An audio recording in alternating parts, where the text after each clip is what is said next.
Hi అండి, welcome back to our channel అమ్మ చేతి ప్రేమ. కృష్ణాష్టమి సందర్భంగా నోట్లో వెన్నలా కరిగిపోయే రవ్వ లడ్డు రెసిపీతో అయితే మీ ముందుకు వచ్చేసాను. రవ్వ లడ్డు చాలా రకాలుగా చేస్తారు కదా, అయితే నేను చెప్పే ఈ ప్రాసెస్లో ఒకసారి ట్రై చేయండి. నేను చెప్పే ఈ ప్రాసెస్లో అయితే లడ్డు ఎక్కువ రోజులు నిల్వ ఉంటుంది, అలాగే నోట్లో వేసుకోగానే వెన్నలా కరిగిపోతుంది. ముందుగా అయితే ప్యాన్లోకి 2 టేబుల్ స్పూన్స్ వరకు నెయ్యి వేసుకుని దీనిలోకి మనకి నచ్చిన క్వాంటిటీలో జీడిపప్పుని మొదటగా వేపించుకుని ఇది సగం వేగిన తర్వాత కిస్మిస్ని కూడా వేపించుకోవాలి. చూడండి, ఇలా దోరగా వేగిన తర్వాత వీటిని తీసేసి వేరొక బౌల్లోకి వేసుకోవాలి. ఇప్పుడు ఒక మిక్సీ జార్ తీసుకుని దీనిలోకి 2 కప్పుల వరకు బొంబాయి రవ్వ వేసుకోవాలి. అదేనండి సూజీ రవ్వ. నేను తీసుకున్న ఈ కప్పు మెజర్మెంట్ వచ్చేసి 250 గ్రామ్స్ అండి. నేను తీసుకున్న ఈ బొంబాయి రవ్వ కొంచెం లావుగా ఉన్న లేదా సన్నపాటి తీసుకున్నా కూడా మిక్సీ జార్లో వేసుకుని ఒకసారి మిక్సీ పట్టుకోవాలి. దీనిలోకి 5-6 యాలకులు కూడా వేసుకుని ఇదంతా కూడా మెత్తని పౌడర్ లాగా చూస్తున్నారు కదా, వీలైనంత మెత్తగా ఇలా మిక్సీ పట్టుకోవాలి. కేస్ మీరు బాగా సన్నపాటి రవ్వ తీసుకున్నా కూడా ఇలా మిక్సీ పట్టి చేసుకుంటే టేస్ట్ అనేది చాలా బాగుంటుంది.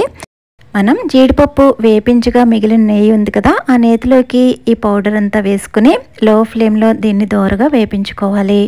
ఫ్లేమ్ని లోలో పెట్టుకుని ఎక్కడా కూడా మాడిపోకుండా ఇలా దగ్గరుండి దీన్ని బాగా వేపించుకోవాలండి. ఇక్కడ రవ్వ ఎంత బాగా వేగితే మనకి లడ్డు టేస్ట్ అనేది అంత బాగుంటుంది. ఇది వేగిందని మనకి ఎలా తెలుస్తుందంటే కమ్మని వాసన రావడం స్టార్ట్ అవుతుంది, అప్పుడు ఇది బాగా వేగినట్టు. మనం తీసుకున్న రవ్వ క్వాంటిటీని బట్టి ఇది వేగడానికి 5-6 నిమిషాలు టైం పడుతుందండి. చూడండి, ఇలా చక్కగా వేగిన తర్వాత దీనిలోకి 1/2 కప్పు వరకు కొబ్బరిని వేసుకోవాలి. నేను ఇక్కడ పచ్చి కొబ్బరిని ఇలా మిక్సీ పట్టి వేసుకుంటున్నానండి.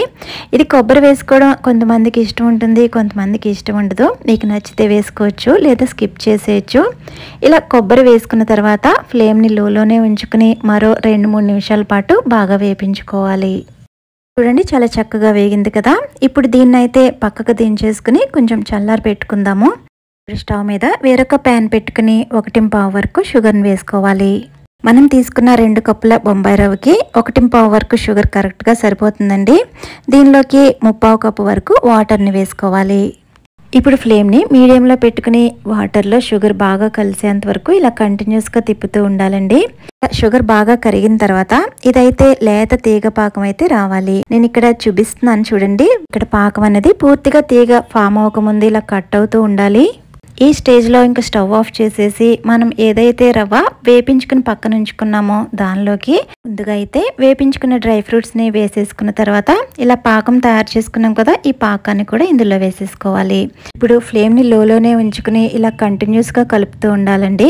రవ్వ మెల్లగా ఈ పాకాన్ని అయితే అబ్జర్వ్ చేసుకుంటూ ఉంటుంది. మనం ఇలా కలిపే కొద్దీ కూడా ఈ రవ్వ మెల్లమెల్లగా దగ్గర పడుతూ ఉంటుంది. ఒక 5-6 నిమిషాలు ఇలా కలిపిన తర్వాత ఇంకా ఫ్లేమ్ని ఆఫ్ చేసేసి దీన్ని ఇంకా ఇలా కొంచెం చల్లారనివ్వాలి. ఇది చల్లారే కొద్దీ ఇంకా ఇంకా గట్టిపడుతూ ఉంటుందండి.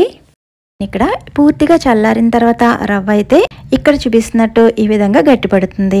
ఇది ఇక్కడ మనకి కరెక్ట్ కన్సిస్టెన్సీ అండి. మనకి లడ్డు చుట్టడానికి ఈ మాత్రం గట్టిగా ఉంటే మనకి లడ్డు అనేది కరెక్ట్గా ఫామ్ అవుతుంది. మీకు ఇలా చేస్తున్నప్పుడు ఈ విధంగా గట్టిపడట్లేదు అని అనిపిస్తే కనుక రవ్వని విడిగా నేతిలో 2 నిమిషాలు వేపించుకుని 1/4 కప్పు రవ్వని యాడ్ చేసుకోండి. అప్పుడు ఈ విధంగా కన్సిస్టెన్సీ అనేది కొంచెం గట్టిపడుతుంది.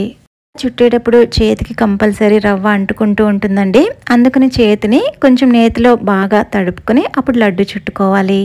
నేను చెప్పిన ఈ ప్రాసెస్లో ఒకసారి ట్రై చేయండి, చాలా ఈజీగా తయారు చేసుకోవచ్చు.